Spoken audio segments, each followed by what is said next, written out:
All right, we are live. Hi, everyone. Welcome back to another episode of Payables and Jables, where us non-critics completely criticize our favorite movies and TV shows. I'm JB. I'm Brian.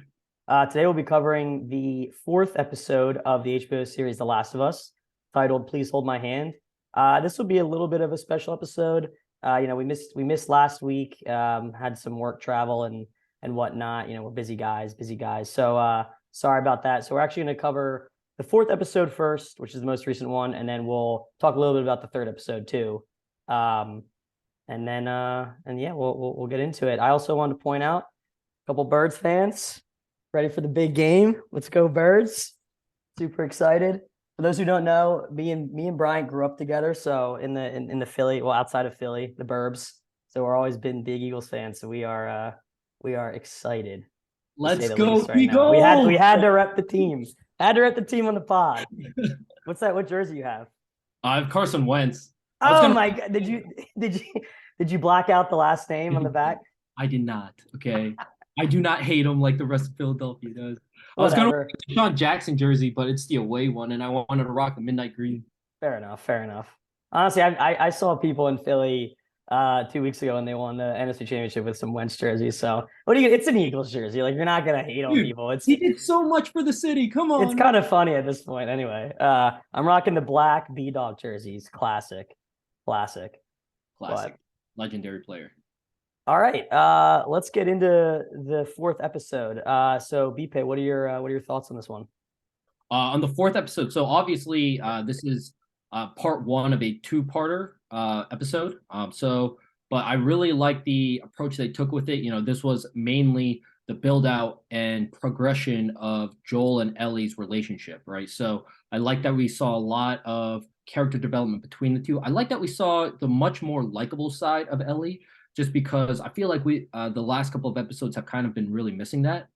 So it was nice to see that, and I just want to say I think Pedro Pascal has really this last episode, and even the small moments that he had in episode three. I think he's been really killing it. So, but yeah, I like the episode overall. Again, as I do with everything, I do have some criticisms about some of the things that changed from the game to the show, but overall, I think in terms of what we have right now, it's hard to ask for anything better. I agree with that. I think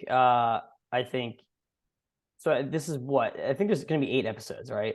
I think I think 8 or 9, yeah. eight or I nine. think Okay, I so read eight previously, but I think I read there was actually yeah. nine.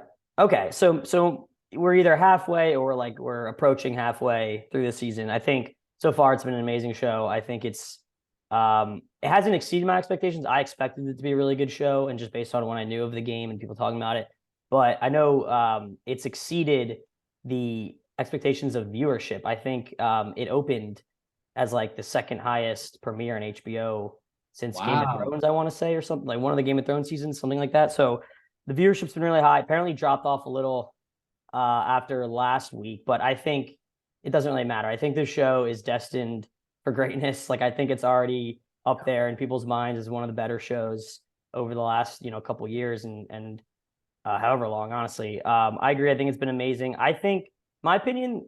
I really like this episode. I think it was the weakest episode of the season so far. Not saying it's bad. I just think, and that's it was, they set a high bar with the first three, in my opinion. I just think like this episode, like you said, was really about well, it was kind of two things in my mind. It was the big thing was developing that relationship between Joel and Ellie, right? Which I love. I think it's fun.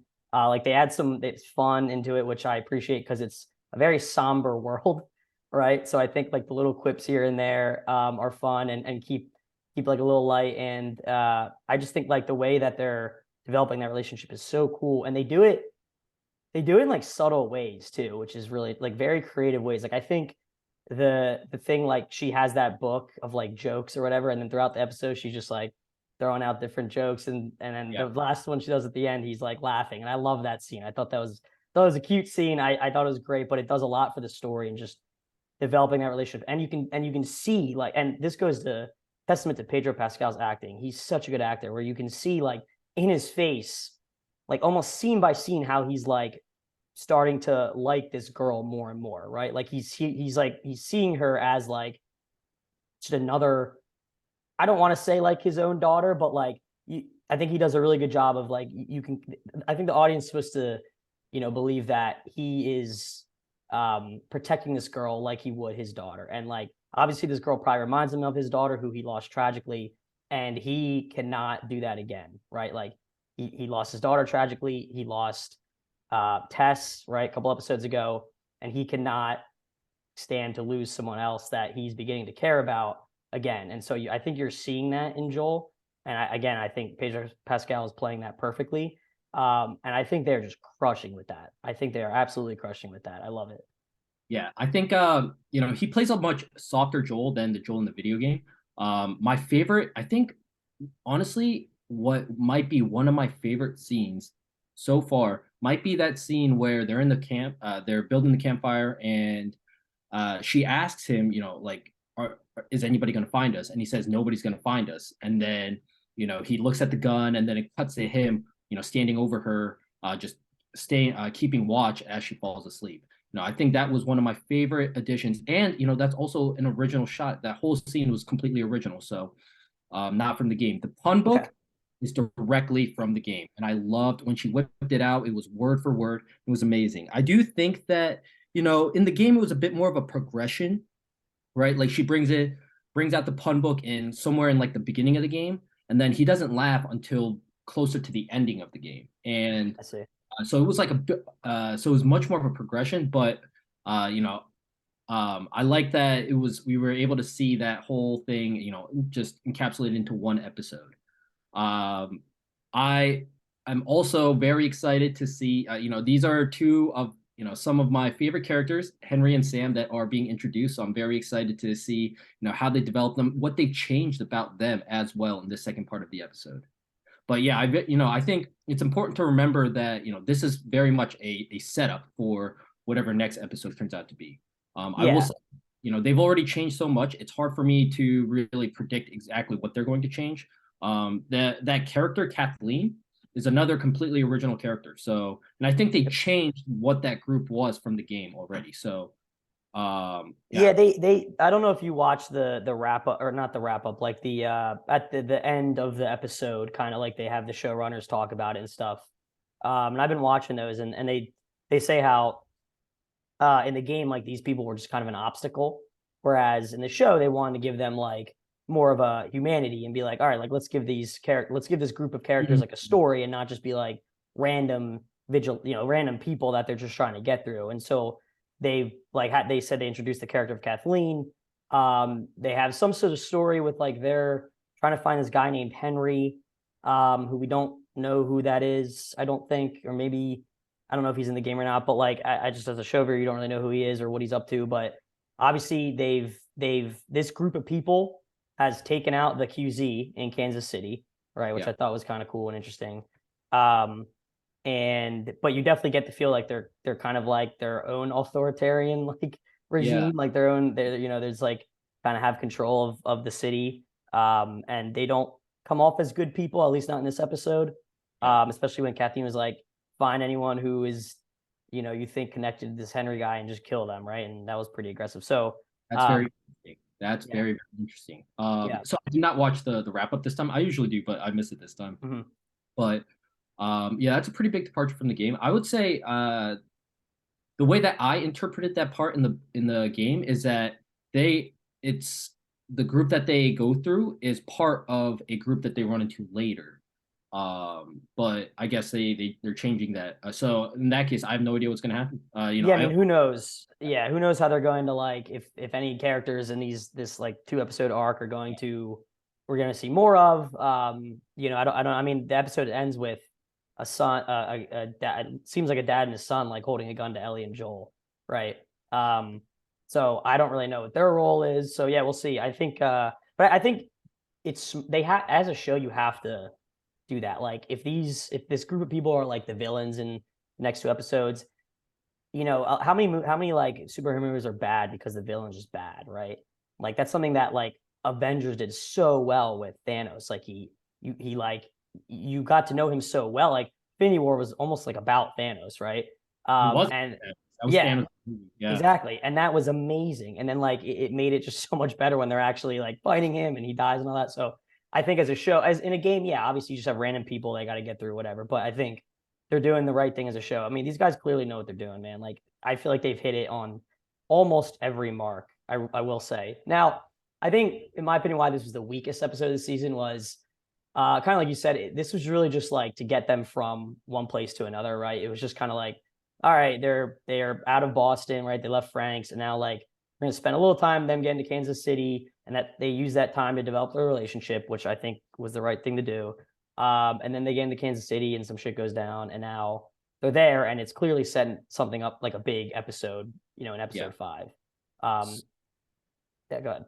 Oh no, so I was just gonna say, I think, for now, they use this entire episode to fill it up with the progression of Joel and Ellie's relationship. And I think it really needed this episode, Yeah, actually. I agree. Just because, like last episode, we saw Joel and Ellie for just about like 5 minutes, Yeah, and that's fine. What we got instead was something very, very good in its own right. But I think, the downside of changing so much in the last episode is the fact that now they have to accelerate the progression of their relationship and they have to jam pack it into the next episode, right? So, but I think it really needed this. One of my favorite scenes in the game is actually that opening scene of this episode when she's in the car and she finds the gay porno magazine, and they go through like that whole spiel. I will say, I think that part was better in the game. I think it was funnier in the game.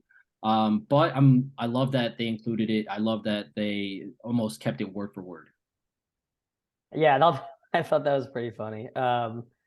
Again, that goes back to like just like the kind of like some of the lighthearted things they had Yeah. that worked to develop their relationship, right? But then they also had moments where they get stuck, like they can't go through the highway, keep going down the highway once they get to Kansas City. So that's how they end up like going into the city and they're trying to find the highway.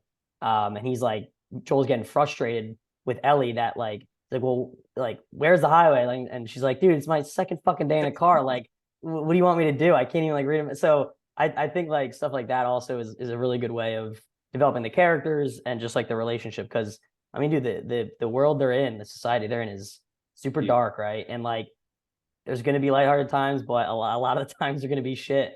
Yeah. And they show that. I also thought it was really cool when they're hiding out in like a store, right? And he's like waiting for the trucks to go by before they like run to another building. And he looks at her like before they're gonna go out the door and he says, "We'll get through this." And she goes, "I know." I thought that was really like she's trusting him more and more. Yeah. And I thought that was a really powerful part. Like, and it was 5 seconds of dialogue. It was just like he says something, she says something, and that Yeah. tells the whole thing, right? So I think that's brilliant. Totally agree. So, and that part where he teaches her how to use a gun, Hmm. uh, dude, amazingly done. That's a change that I actually think was better in the show than it was in the game. Okay. Um, and that was a first for me. Yeah, just personally watching.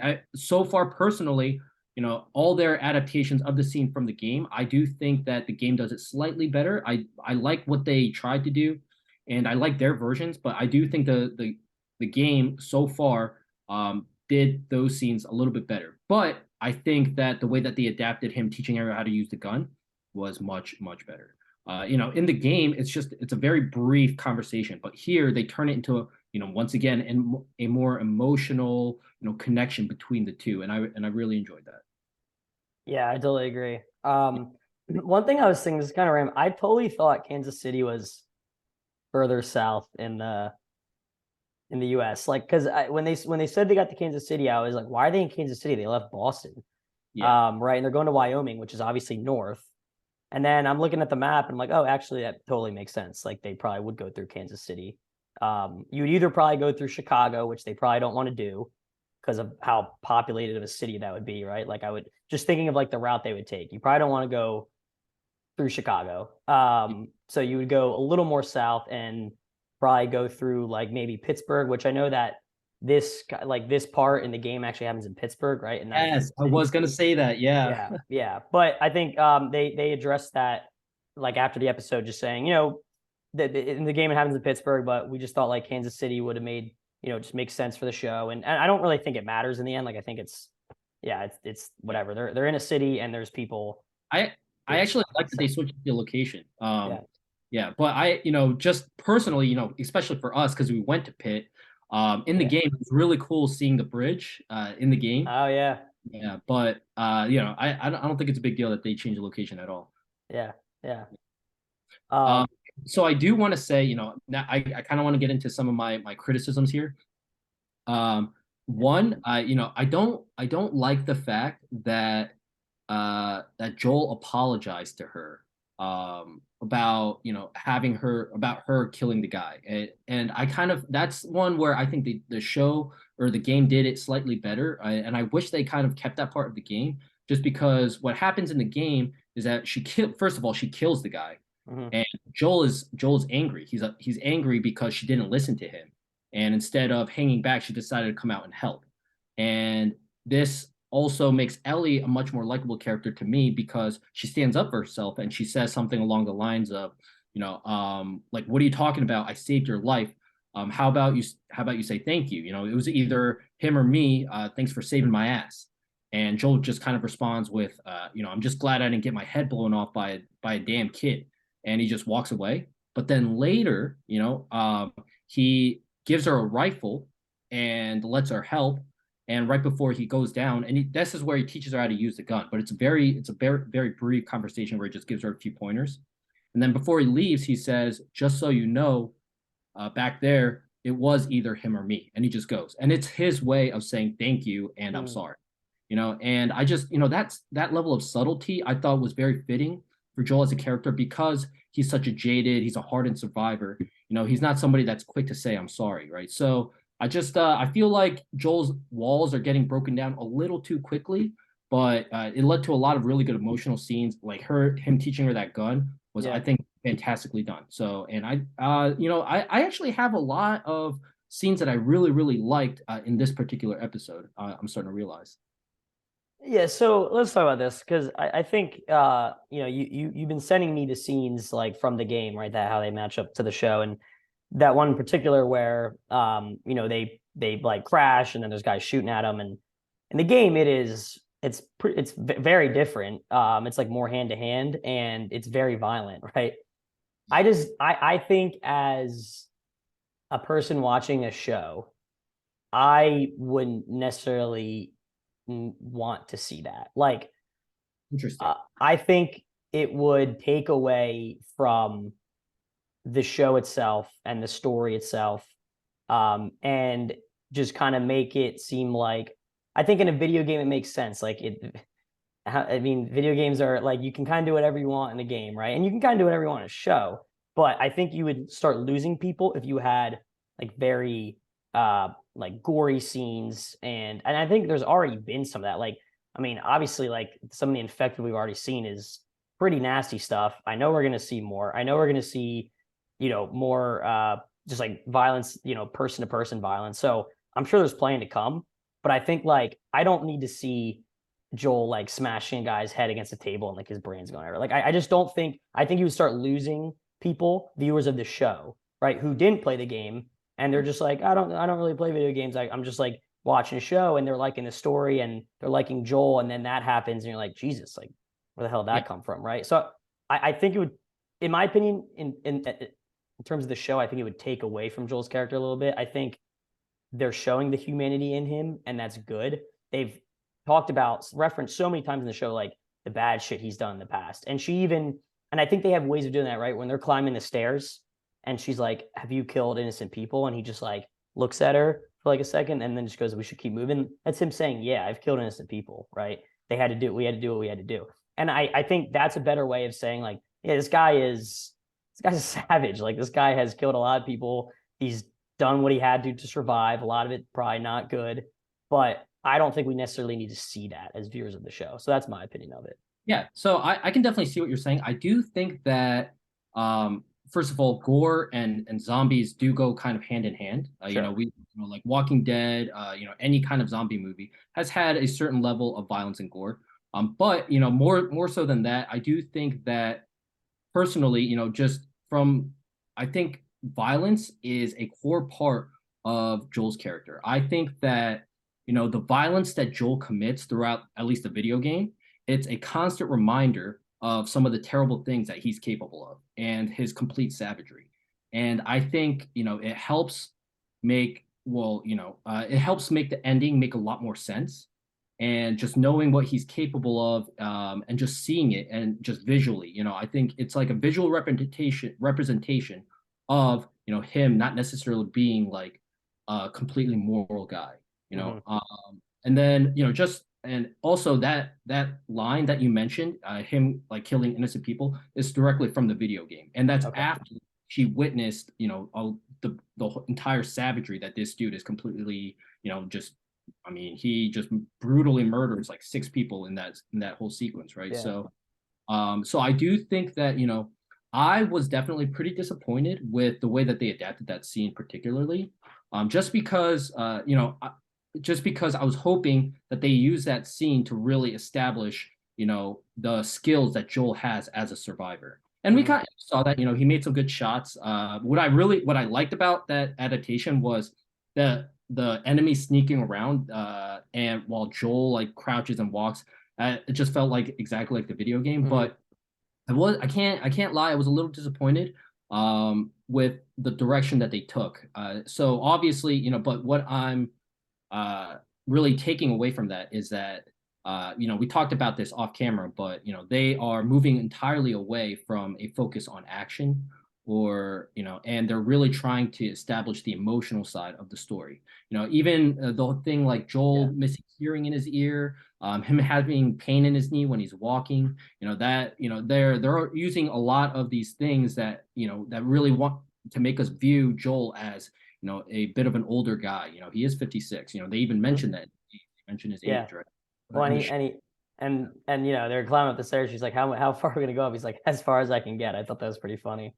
Yeah, and I think that is the right direction for them to go in as a show. Like, Well, focus more on the emotional angle. And I totally hear what you're saying. I'm sure I bet you a lot of people who have played the game feel the same way, right? So I would imagine that's there. But I think it's I don't if, I think if someone is like not liking the show strictly because of that, then I just think that's like oh ridiculous, no, I right? Like, and I yeah, think that even the biggest haters of the show can admit that this show is very well made. yeah, I just, there are just things that, that I was personally expecting from the crossover from the game to the show. But I like that they're humanizing him right there, and they're making him a bit softer of a character, a much more relatable character. But then when they try to portray him as a guy who's done some bad stuff in the past, it's hard for me to buy into that as I did in the video game, just because, up until now, Bill even calls him like a good man in the episode. They hate each other in the game. They like each other at all in the game. yeah, And people like resent him from really bad stuff that he's done in the past, but they changed that with him and Tommy as well. So yeah. it's harder for me to buy into him having done some bad stuff in the past, just because it seems like they're changing a lot to try and portray, Joel as a much more likable character than he was in the video game. So that's just my take on that. Yeah, and dude, I'm trying to think of like negatives to say in this show, because I think overall like our reviews have been very positive, and sometimes people want to hear, you want to hear the opposite side of that, and I'm having trouble thinking of Oh, things. Like, there's not much to bad to say yet on this show. I think they've pretty much hit the nail on the head with like almost everything they've done, and especially as someone who hasn't even played the game, I don't even have anything to compare it to, and it's yeah. been a really fun watch. Every episode, the only episode that felt like a little like it was dragging on a little bit was the last one, the third episode, which we'll talk about a little bit. But I still liked it a lot, and I just think like this episode went so quick. Like, I could have watched another 30 minutes of that. So Exactly. I feel like That's I'm watching a movie every time. I'm like, all right, I'm expecting a 2 hour thing, and it's like, oh, this is a 50-minute episode. Yeah. So that's kind of like where, you had the time. You could have done, a bit more of like an action scene, and like and kind of give the players of the game, what they were hoping to see. But but it is what it is. Sure, yeah. You I know, yeah. Well, I was gonna say that the one, and this is just kind of nitpicking, and it's just something that I don't, and this is just me overthinking sometimes on these shows and movies. Like, I don't understand where all the infected are and not are. Like, I would assume, right? All right, two things actually. Hold on. So I would assume if you get into any city that like they're just be infected all over the place. Hmm. And I guess not. I mean, we didn't really see that in Boston. Like they were just walking down city streets without Yeah, encountering them. They get to Kansas City. We haven't even seen one, although we'll get to the obviously they're introducing a new one, which seems fun. We'll talk about that. But like, and even like wouldn't the highways just be like full of empty cars, like just abandoned cars? Like, how are you just driving? Like, they just show them driving along highways and there's just no one on the road. yeah. How would like wouldn't there just be like a bunch of people were driving and the shit just started hit the fan? And I mean, I'm sure people were like started turning around trying to like drive out of the city, but I feel like there'd have to be some parts of like the country on these main highways that are just Yeah. super congested. How do you even get through them? Let's put it this way, outside of what happened with Tess, where we saw 100 zombies, outside of that, we have run into 3 infected since the time skip, right? So The since the two, time, yep, the two clickers. yeah, Um, and the one that Ellie sees, when he's grabbing stuff from that little store, that they oh traveled yeah, 10 miles. They yeah, walked like 10 miles and didn't run into a single infected. yeah. So, that's and I don't, we can nitpick all day. I'm sure, once if we get into like the nitty gritty, but I do think, like the change of focus from the action, it's starting for me a little bit. It's just definitely starting to pull on my suspension of belief a little bit. It's fair. It's fair. Yeah. I mean, I think there's more to come. So let's talk. All right. So they in this episode they bring I already forget her name. Like whoever they introduced as the villain in this, like that woman. Yeah. Um, so they her and like her like right hand man basically. They're looking for this guy named Henry. They go up, they find like this attic, and there's some pic drawings and stuff. So like it's him and his child, I guess. And then who they've left, but then the guy has something else to show, and they go down into I don't even know. It's like electrical room or something in the basement, and there's yeah, I was gonna say like there's like this. They open the door, and there's like almost look like a Hulk. The Hulk came and like smashed the ground. Right, that's like exactly. It's like almost like a crater in the ground, and it moves like twice. Um, and immediately I'm like, all right, this has to be something to do with infected. Like Yeah. there's got to be some new infected they're gonna introduce. And then the fucking trailer. I'm done watching like on the next episode. I'm done watching all this stuff because it literally shows me this like massive The bloater. Oh, it shows the infected. bloater. It shows this massive, and I'm like, all right, well, that's definitely what it is. And Yeah. I wouldn't have known that if I didn't watch Mm. that. So it's like that it's annoying, but yeah, I can't help myself sometimes. I just want to see more. Yeah. So I was just gonna point out that Sam and Henry are the two people that have taken Joel and Ellie hostage at the end of the episode. I don't think that's a spoiler, just because the orange, the superhero mask was drawn on the kid. So I think, Oh, they were trying to show that. yeah, yeah. I did not get that. Okay. I hope it But wasn't a spoiler. yeah, I was having an internal conflict. Like, do I tell him? I was like, oh, no, no, no. No, yeah, that's fair. I think that's probably one of their subtle like because I was like, why does this kid have like paint around his eyes? Okay. That makes sense. Okay, gotcha. Those two, yeah. So actually, They're in the game. uh, yeah. Those okay. Oh yeah. Okay. Oh, so that's a great story too. So the way that the game works is it's kind of an anthology.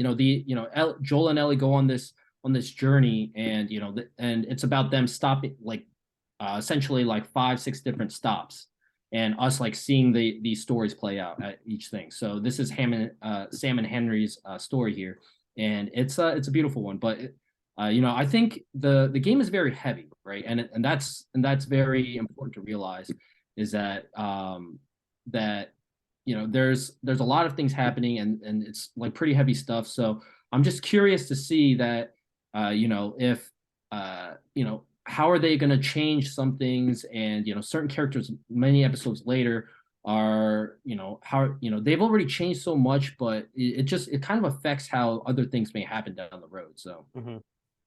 love to see. Yeah, well, I'm excited. You want to talk about the third episode a little bit since we didn't get to talk about it last week? Wait. Before we do that, I just wanna remember, if there's one thing I do want to point out, is I did not like that Joel puts all this glass in front of the door, and knowing that he has hearing problems, Ellie even points it out that he can't hear on his right side, right? Puts all this glass in front of the door, promises Ellie that he's gonna wake up if anybody steps on it, then sleeps on his right side, or his only good ear, and completely does not hear the intruders coming in and holding them hostage. I don't know if I like that. Like, once again, it's just it makes me question Joel's capabilities, right? And I don't want to do that. And whereas in the Yeah. game, Sam and Henry, they ambush Joel, like completely take him by surprise, and he beats the shit out of him, and Ellie has to stop him from killing him, and I wish that they found a way to just I hope they find ways to show us, that he is a very capable survivor. I don't want to just see him like completely messing up, and just getting I mean, I hear you. I mean, it's I want to plausible see. that like, you go to sleep in one position, you wake up in another, right? Like you move around. So maybe he just like did a quick shift or something and went on his like bad ear. Sure. But And then why put glass on the ground? Why not well, just I mean, it's people I get think like Joel's very he's shown that like he can be very sure of himself, like he knows 100% like what's going to happen, and clearly that's not always the case, right? Like that's a good example. And he even like we even see that when they're camping in the woods, he's like no one's coming, and then like after she asked that question, then he's like shit, and then he just stays awake all night like patrol like right guarding, because he's kind of now getting unsure of like, well, are there people out here? I don't really know. Maybe I shouldn't trust my own judgment so much. So yeah, I hear you, but I think that's just like, I don't know, man. I mean, they're in a fucking abandoned building. Like people can come from anywhere. Like you're all anytime you go to sleep in this world, you're taking your chance. yeah. I don't even So know then how you sleep. I don't even know how you sleep. I could never sleep. just take turns taking watch. Yeah, it's fair. That's So that fair. But I yeah, what are you doing? yeah, it's fair. I mean, it's a smarter thing to do.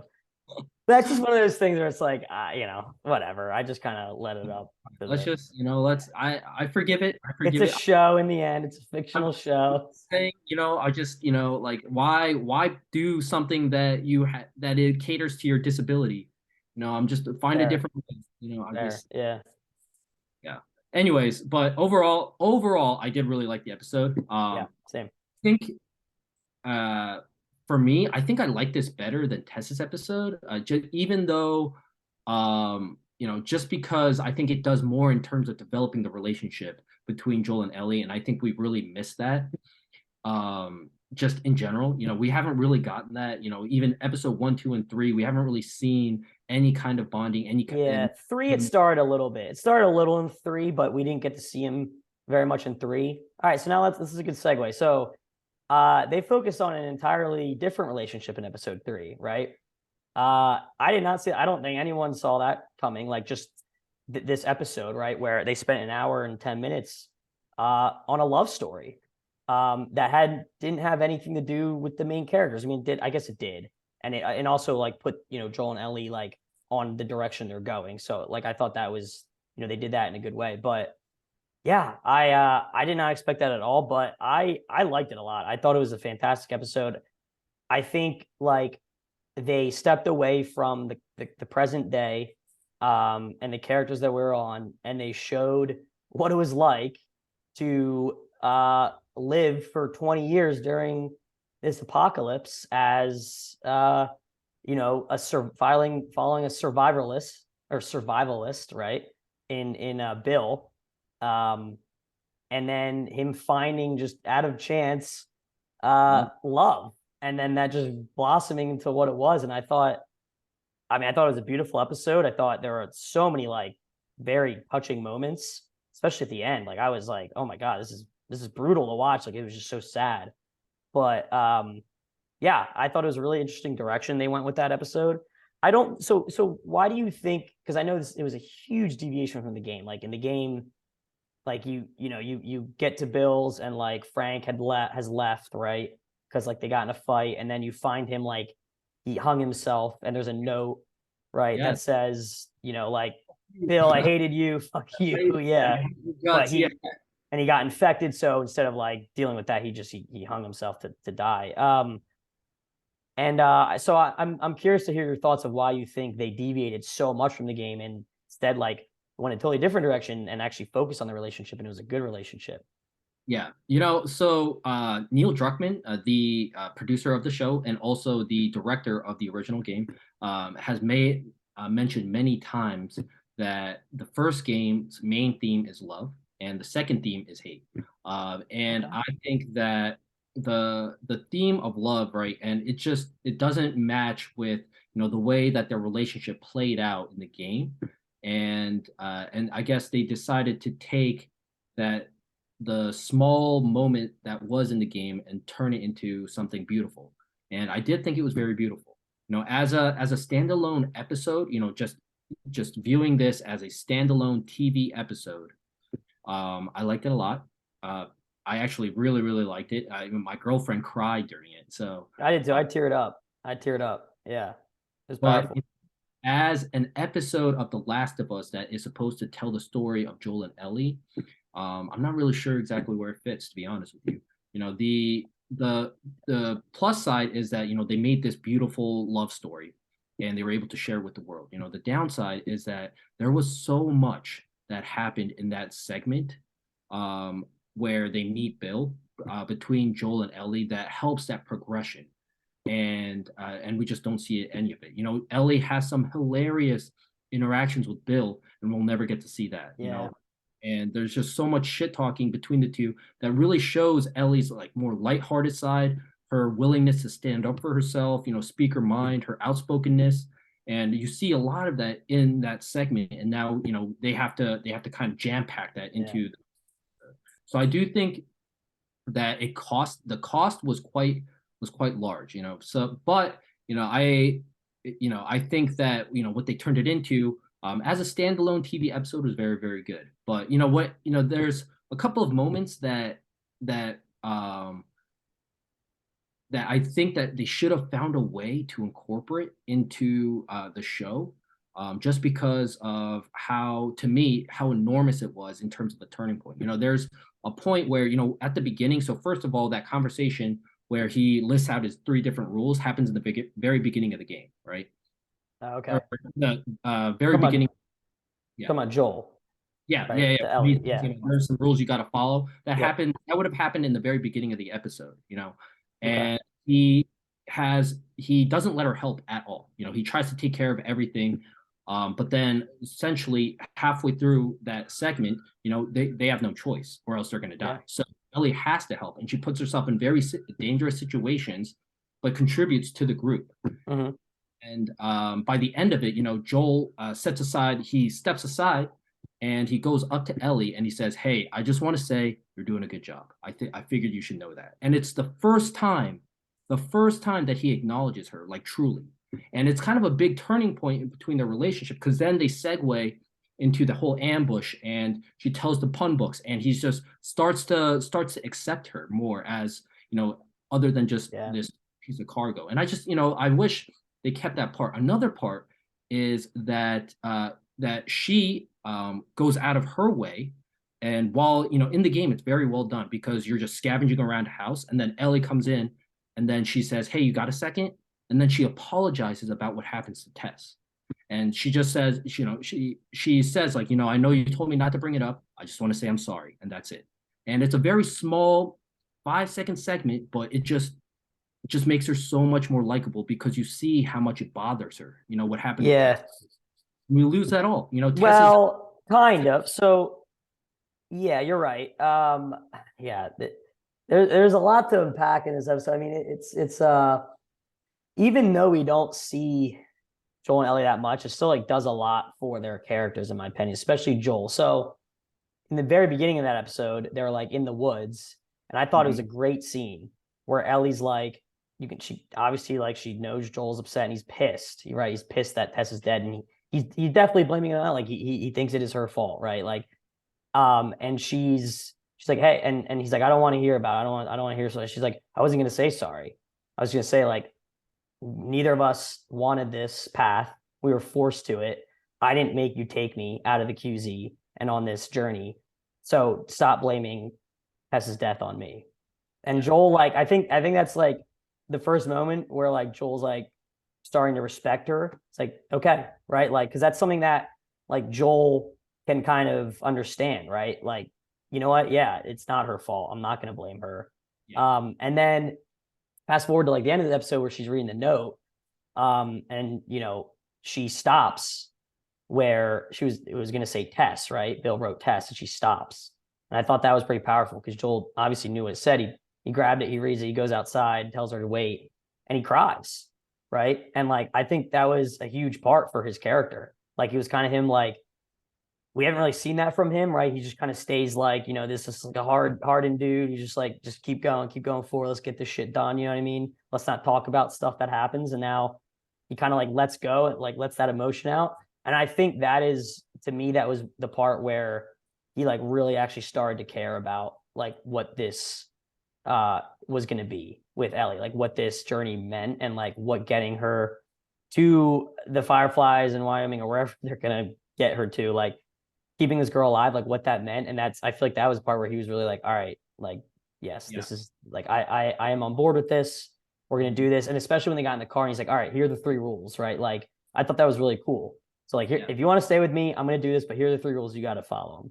So Yeah. I thought it was cool. So, yeah, so that rule thing is from the book, directly from the game, and whenever they say something word for word, I love it. Yeah.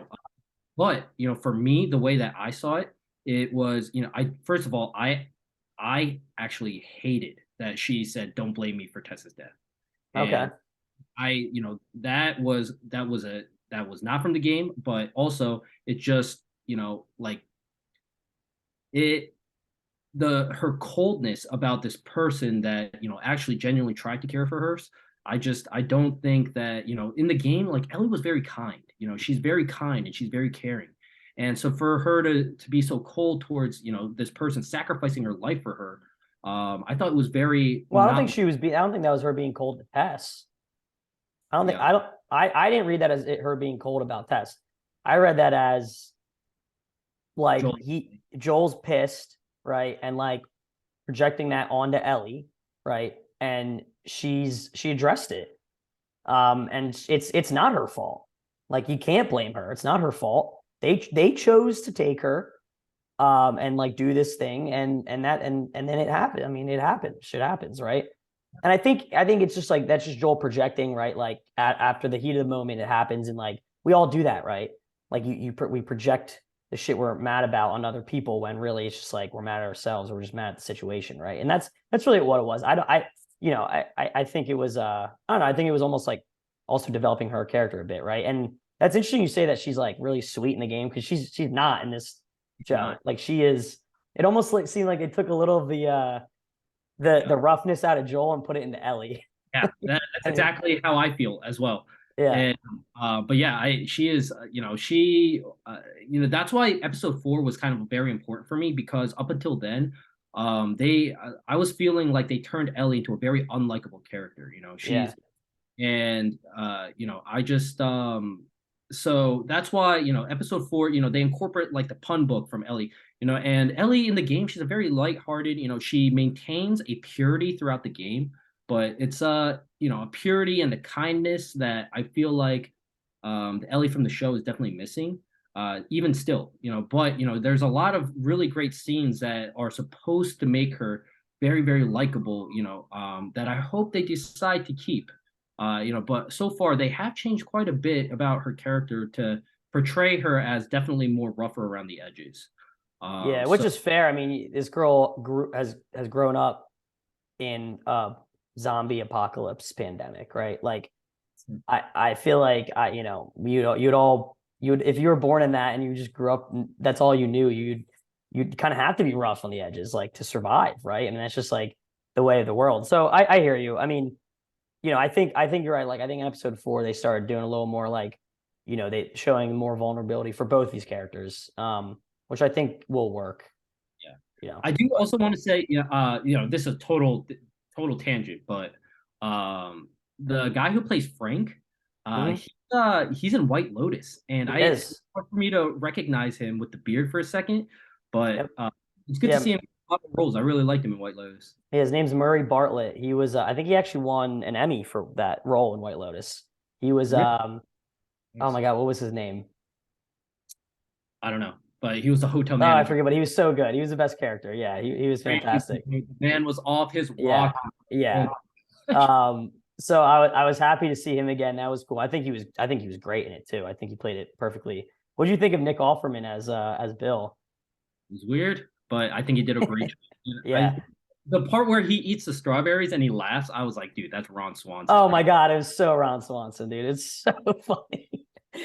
It's so funny, man. You can't take the Ron Swanson out of him. Like it's just that's like who he is. there. It's Yeah, so good. But I think, I mean, yeah, man, he can act. Like this, he was excellent in this. yeah, I thought he was like some of the parts was so when they're first like Fedra's there grabbing people out of the town, he's watching from like his basement within a basement. yeah, And he has this line, he's like, yeah, you're not gonna get me, you like yeah. new You world new motherfucker. world order. Yeah, Yeah. And then he walks and they're all going, he walks out of the house with like a gas mask and a shotgun. He's just like, yeah. and I thought like I just thought that was really funny. So But that's the bill. That's the bill from the video game that I uh, know. Right. uh, So I feel like, the bill that we got in the show is a totally different bill. That's just not that's just they took yeah, made up a totally different character and gave him the same name overall. So and they kept some semblance of the character where, he like booby traps around his town and stuff, but I thought that was really cool. The booby trap stuff was cool, and like seeing him, he like goes in the power plant and like turns the power back on. Like, I thought all that was really cool. I question the logistics of some of that. Like, how are you totally self sufficient for 20 years? I don't know, but I also don't really understand how all that works. So I mean, whatever. I thought it was really cool though. Yeah, I thought he was a cool character. Yeah, but I guess going back to my kind of initial question, like, why do you think they decide to spend an hour on this relationship? Like, what do you think they were, besides what we talked about with Joel and Ellie, like how that puts them on their path and develops their characters a little bit with that note at the end and all that? Like, how do you think, like, what were they trying to do with this episode? so Neil Druckmann has been very vocal about his including political agendas into his creative works. Okay. And definitely felt that very strongly here. I Mm-hmm. saw it as an opportunity to just kind of include the LGBTQ community into a work like this.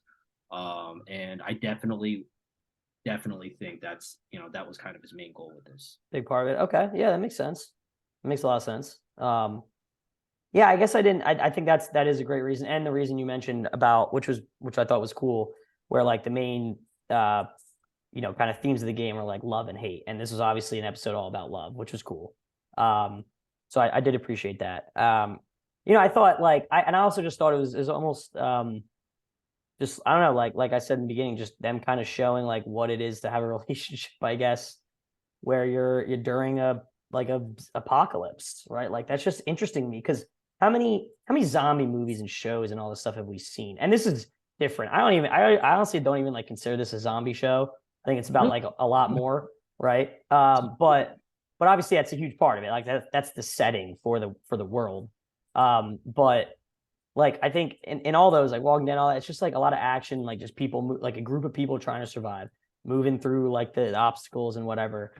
And like this show is definitely, especially with this episode, has explored like let's just explore what kind of a normal life would be like in a non-normal world, right? And I thought that was kind of cool. Like I thought, I mean, he built this whole community that was like, basically protected, right, from all his gates and all that shit and his booby traps, and then just like finds love and then they just live out their life together and like fairly normal life given the circumstances. And I don't know, I thought that was kind of cool to see and just like how would that play out, And then well, I What? just thought it was interesting how their relationship kind of dies literally because Frank has an illness. I don't know. They didn't really tell us what it was. It seemed kind of like it was like a neuromuscular, like neurological disease, right? Like I don't know if it was like MS or something like that, right? But clearly he was in a lot of pain. And yeah, I just thought like that was really interesting just to think like, oh yeah, these guys you still get old.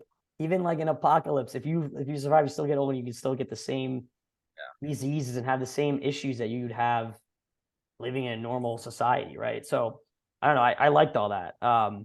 I thought it And was cool. then he cooks them the same meal that he cooked them the very first time. Yep. Same That last beautiful. episode, that last like 5 minutes was really powerful, man. Like that last day. And then, and then Bill kind of drugs himself. And I thought that was like I thought that was a good way to do it. Like he said, like, I'm satisfied, you were my purpose. And Yeah. then they go to bed. So yeah, I thought overall it was good. I know I the did episode got I just really want to point out uh that like the 20 years, I find it really implausible that the zombies were never a problem, and I just wish that, I think that yeah. one zombie they show one zombie and then runs into one of his traps. So I guess they're just never a problem in like the 20 years. I just wish that Fair. they're even in the Yeah. game, there's still entire parts of the town that are completely infected. And it's kind of crazy to really, even in like 20 years, right, that like one man can completely make an entire town just self-sufficient. And I do think that's a little It was a implausible. Like, stretch. It was a yeah, stretch. No doubt. Yeah. yeah. And a bunch of raiders come in and they're just attacking like their front door. That's it. I don't know. Yeah, I agree. Also, like, why would Fedra not go back out there? Right? Like, and he even said, like Joel, like when they show like Joel and Tess eating lunch with them, Joel's like, it's you don't want to worry about Fedra, they won't come out this far. Like, why not? Like, what? I mean, They're out of, they were like 10 miles from the city of Boston, they're out of line. something like that. So I don't know. I just thought that was kind of weird. Like, why would no one bother this guy in 20 years? And I don't know. It just goes back to like I don't completely understand how the like masses of the infected really work in this like world. Because again, like they in this past episode, Joel and Ellie are just driving on the highway and they just don't encounter anything. So I don't know. But again, you kind of have to just kind of like let it go. It's a fictional show. So but yeah. Anything else to say about either of the episodes or the show in general? No, I do just want to say I did really like the beginning. I think my favorite parts are just including Joel and Ellie. I think that's when the show is at its strongest, and I really Yeah. hope they don't lose sight of that. And I Hmm. just, like that beginning part, I thought was really, really great because all a lot of it is actually original too, and which I really like. There was, I'm trying to remember. I don't think there is any dialogue actually that is from the game. So, and I thought that was really well done. And I just think, showing us that progression and showing us, Ellie seeing what the world is like on the outside through her eyes, so that the audience can learn. Well, I that's hope. cool too, right? Like they sorry to interrupt you, but like I just wanted to make that like I was gonna make that point where she gets in the car and it was like her first time in a car. And to her it's like a spaceship. Right. And that's just like so interesting and like it's funny, but also it makes you think like, yeah, what if you grew up in this world and you had never been in a working car? You know Or what's like, interesting?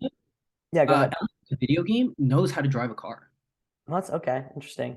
She knows how to pop a clutch and has driven a car before. And I just, I mean, having been like worked with the Fireflies for a little bit and then, going to like this QZ school and all, I wasn't that surprised that, she had some like life experiences under her Well, belt. But they taught her how to kind of taught her how to like shoot a gun, right? In the Fedra school. She says that in episode 4. So I agree. Like you would think she would learn how to drive a car. I like that, because in the game it was just like, she is capable on her own, and she says multiple times to Joel, and she gets upset with Joel because Joel refuses to give her a gun, saying that, she can handle herself. Mhm.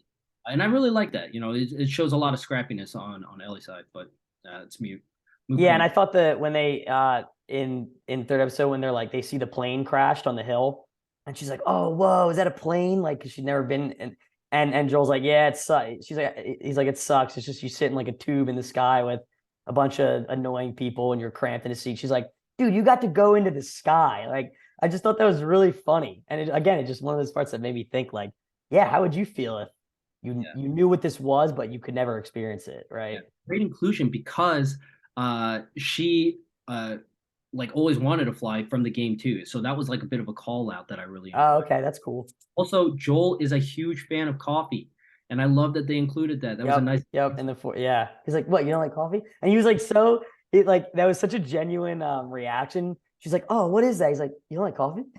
Yeah, dude, And that then they was just show him like slurping it down. great. Yeah. And it's funny when I flew this past weekend, and I literally, as I was sitting on the plane, I literally thought about that part where he's like, yeah, you're just in a tube in the sky, you're cramped, and they charge you $15 for a sandwich. And I'm like, oh my God, fuck this. Like, he's so right. He's so right. Like, we take it for granted, but like, God, it sucks, dude. Flying sucks.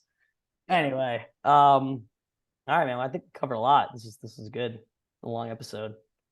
Sure.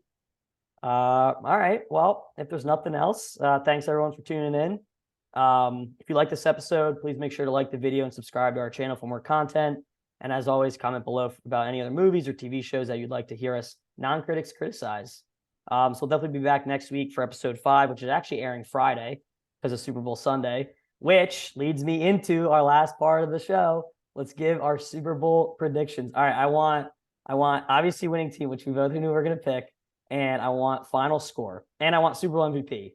All right, so final score, Super Bowl MVP. You go first. Oh, okay. So, I mean, obviously, I want to take the Eagles. But the thing is, this game is going to be close. Yeah, it Eagles is. have yet to go up against a quarterback of Patrick Mahomes' caliber. So It's true.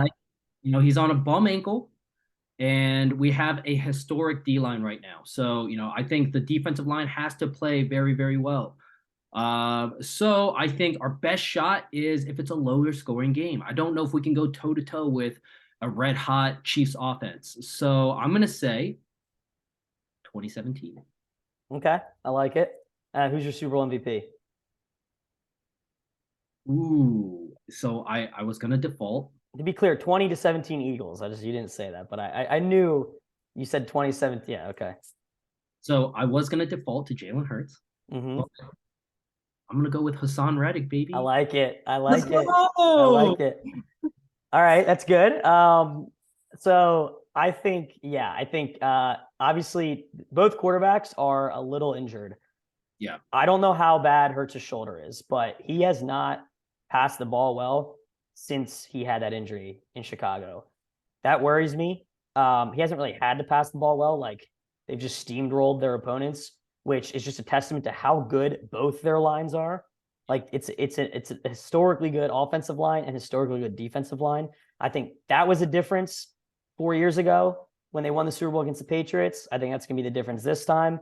I do think because it is Mahomes and he is in my mind unquestionably the best quarterback in the league right now. And Andy Reid's probably one of the top 3 coaches in the league. I do think they're going to put up points, but I think Hurts is going to come out firing, and I think we're going to run the ball pretty well. I think our offense is going to click. I think it's going to be 31-27 Eagles. And with that, if we're going to put up 31 points, it's cliche, but Super Bowl MVP is going to be Jalen Hurts. Like, I think if they win, he throws 2 touchdowns and rushes a little bit. I mean, dude, they give this shit to the quarterbacks unless AJ Brown has like 150 yards or something. But I do think if they win this game, I think it's gonna be Jalen Hurts. I don't think they're gonna bottle up the Chiefs, but I also think we can stick with them. And I'm going 31-27 Eagles. I'm in the city of Phil. I wish you were here. Yeah, I wish you were here. Very far away, but that's okay. We'll be watching it. I do want to point out though, right, that the best quarterbacks that the Eagles have gone up against all year, has been Dak Prescott by a mile, Kirk Cousins, a setting Aaron Rodgers, Trevor Lawrence in the first. We didn't even play. Oh, yeah, we did play Aaron Rodgers. Sorry, I forgot about that. It was so long ago. So it's Dak Prescott by a mile. And then in the playoffs we went up against Daniel Jones, injured Brock Purdy, and so we're about to go up against a totally different kind of quarterback right now. So we are. It's going to be, I hope that we are ready for the challenge. We're not playing the best defense though that we played. Right. The Cowboys and the Niners were better defenses. We saw that last week or 2 weeks ago against the Niners. Like, they got pressure on Hurts, and he was making he did not have a good game. He didn't play a good game. So I think that's where the difference will be. I think our offensive line is going to be the difference, man. It's been the lines have been the difference all year. It's just so reminiscent back to 2018. It like really is, because like both our lines were so dominant and physical. And I think it's gonna be the same way. Lane Johnson's a fucking monster. He honestly he could probably be the MVP, but he's in the line.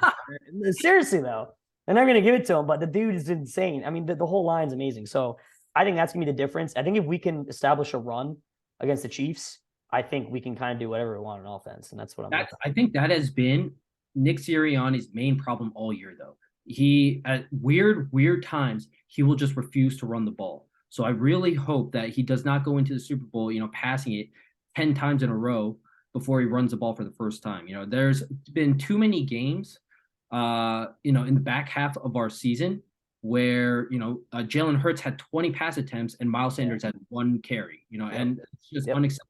And I don't know if that's going to be winning football, especially because Jalen Hurts is hurt. So I'm very nervous. I hope it's a great game. Yeah, man, I'm so nervous. As a team, the Eagles are so complete. In all facets of every facet of the game, we have a stud player in that position. So I think as a team, I think the Eagles are just so well suited to win. But their best player, the Chiefs' best player, is perhaps the most talented quarterback the NFL has ever seen. Well, and he's the MVP of the league, and he could be the most talented quarterback ever. I mean, this is his third. Hold on, Mahomes is 27. They've made it to 5 straight AFC Championship games. This is his 3rd Super Bowl, and he's won 1. And holy shit! Statistically, he is putting up insane numbers. He's throwing less than 10 picks a year, and he's throwing 30 touchdowns every year. And he did it this year without Tyreek Hill. Exactly. In a year where everybody doubted him without Tyreek Hill, he is going to win MVP and took him to another Super Bowl. Crazy. The guy's wild. So yeah, I'm very excited. You said you're having a couple people over to watch, right? Yeah, me. That should be fun. My cousin and his buddies they rented a room, like a viewing room at the Hilton, like right on Broad Street, like in Center City. So my brother and I and some of my brother's friends are gonna go to that, and it's like open bar buffet. Like, dude, I really wanted to watch it with like the city. Like, I wanted to watch it with people, even like people I don't know, and just like kind of be in like the glory of it. And dude, man, I'll be right by City Hall when they win this shit. Dude, so, the last time the Eagles won the Super Bowl, we watched at my buddy's place, and it was right in downtown Philadelphia. So, and before the game was even over, the entire apartment was evacuating, like just screaming out Eagles. We go down to the lobby, and the streets are flooded with people marching down towards Center City. Amazing. SWAT is lined up on the sidewalks, ready to go in case anything goes down. I saw some dude lick horse poop. Yep, that happened. Insane. Happened. Dude, it was crazy. I wasn't here for that. I wasn't. We kind of switched roles this time. I was in Portland. I mean, I think you were living in Seattle at the time, right? You were just back here to visit, right? Yeah. So I was in Portland. So I actually watched that Super Bowl in Vegas with my dad, which actually was a ton of fun. Like, we watched it at a big banquet hall. Again, it was like a Super Bowl party. It was awesome. That was fun. But I did absolutely have FOMO not being in the city for that. So this time I'm here. It's happening. So, dude, win or lose, Philadelphia is gonna riot. Let's hope it's win, bro. I want to keep my house. If they win, it might be worse. It might be, yeah, it might be. But it nothing. I mean, listen, they already got the first one out of the way. Like, nothing's gonna be crazier than that first one. I feel like that was a special day. But all right, y'all, we'll let you go. We'll let you go. It's been a long episode, but talk to you next week. Peace. Eagles, let's go. Go Birds.